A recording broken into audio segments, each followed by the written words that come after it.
Tahukah anda, pembaziran makanan mengikut Kamus Dewan mendefinisikan ianya sebagai berlebih-lebihan makanan sehingga terbuang.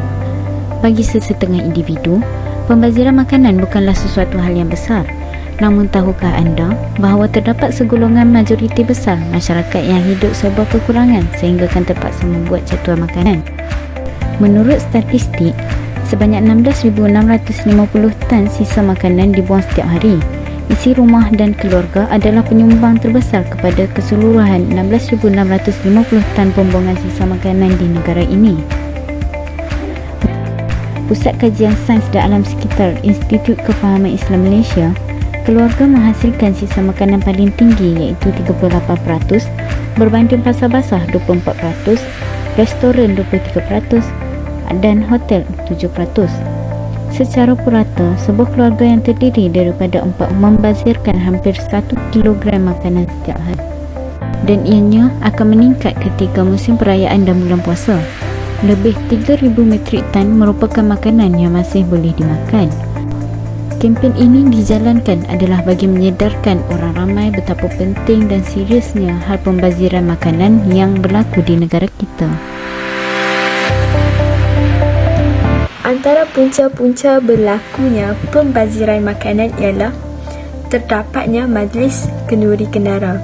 Jika anda perasan, selalunya apabila kita ke majlis kenduri kendara, kebiasaannya tetamu yang hadir ke majlis tersebut akan berebut-rebut mengambil makanan dalam kuantiti yang banyak. Tambahan pula, tong sampah yang berada di majlis tersebut juga kebiasaannya akan penuh dengan sisa makanan. Ini menandakan bahawa tetamu yang hadir tidak dapat menghabiskan makanan yang mereka ambil. Contohnya, isi ayam masih ada banyak di atas pinggan, tetapi disebabkan terdapatnya makanan tambahan yang lain, isi ayam tersebut tidak dapat dihabiskan. Jadi, para tetamu yang hadir perlulah mengambil makanan dengan sekadarnya. Aktiviti pembelian secara berlebihan di Bazar Ramadan adalah salah satu punca pembaziran makanan. Amalan pembaziran bermula dengan keinginan yang kuat dan tidak mempunyai disiplin yang tinggi untuk mengawal hawa nafsu. Bulan Ramadan menuntut umat Islam melaksanakan tanggungjawab rukun Islam yang ketiga, iaitu berpuasa. Ibadah puasa pada bulan Ramadan mencabar umat Islam dalam mengharungi dugaan melawan hawa nafsu. Natijahnya, bulan yang mengajak kita bersederhana turut menjadi bulan yang mencatatkan paling banyak perbuatan membazir hingga menjadi satu budaya. Amalan pembaziran makanan ketika bulan Ramadan ialah sanggup mencuba di tempat mahal seperti hotel kerana keinginan mencuba juadah di luar rumah, lebih-lebih lagi berbuka puasa di tempat eksklusif. Selain itu, terpedaya dengan kem penjualan murah seperti kegairahan menyambut bulan Syawal untuk mendapatkan barangan yang serba-serbi baharu.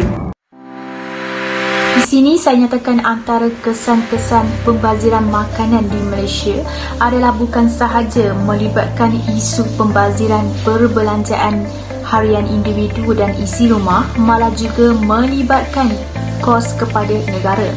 Makanan yang dibuang perlu diproses terlebih dahulu untuk dilupuskan.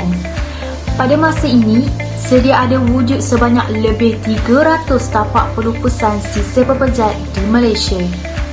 Kesan pembaziran makanan akan menyebabkan pencemaran bau berlaku di seluruh tempat. Pencemaran bau akan mengakibatkan bau yang tidak menyenangkan serta mendatangkan bau yang busuk. Hal ini kerana makanan yang dibazirkan dan dibiarkan sehingga makanan itu menjadi rosak dan akan mengeluarkan bau yang tidak nyaman di sekitarnya dan boleh menyebabkan pencemaran bau berlaku. Langkah untuk mengatasi pembaziran makanan. Yang pertama, kurangkan pembelian barangan basah ataupun kering. Kita digalakkan untuk tidak membuat pembelian yang terlalu berlebihan ataupun membeli barangan yang tidak penting kerana dikuatiri makanan tersebut akan tamat tempoh penggunaannya atau menjadi rosak, seperti sayur-sayuran dan buah-buahan yang tidak mampu untuk bertahan lama. Yang kedua, pilih makanan yang boleh dimakan sahaja.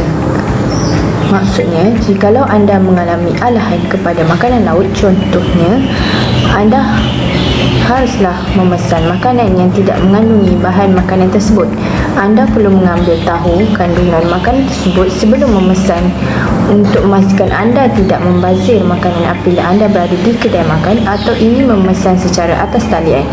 Jika anda berada di rumah atau sebagainya, anda haruslah memaklumkan alahan yang anda alami atau pilih sahaja makanan yang tidak mengandungi bahan atau kandungan yang menyebabkan anda mengalami alahan untuk mengelakkan pembaziran makanan berlaku di rumah atau di kedai makan. Kesimpulannya, kita perlu mengingatkan diri untuk mengelakkan pembaziran kerana ianya merupakan tanggungjawab terhadap masyarakat dan masyarakat. Kita perlu memainkan peranan dengan betul supaya dapat menekankan etika tanggungjawab dan profesion kita terhadap negara. Akhirnya, menghayatilah dan berbelanja sumber yang kita ada secara hemat untuk menjana yang maksimum.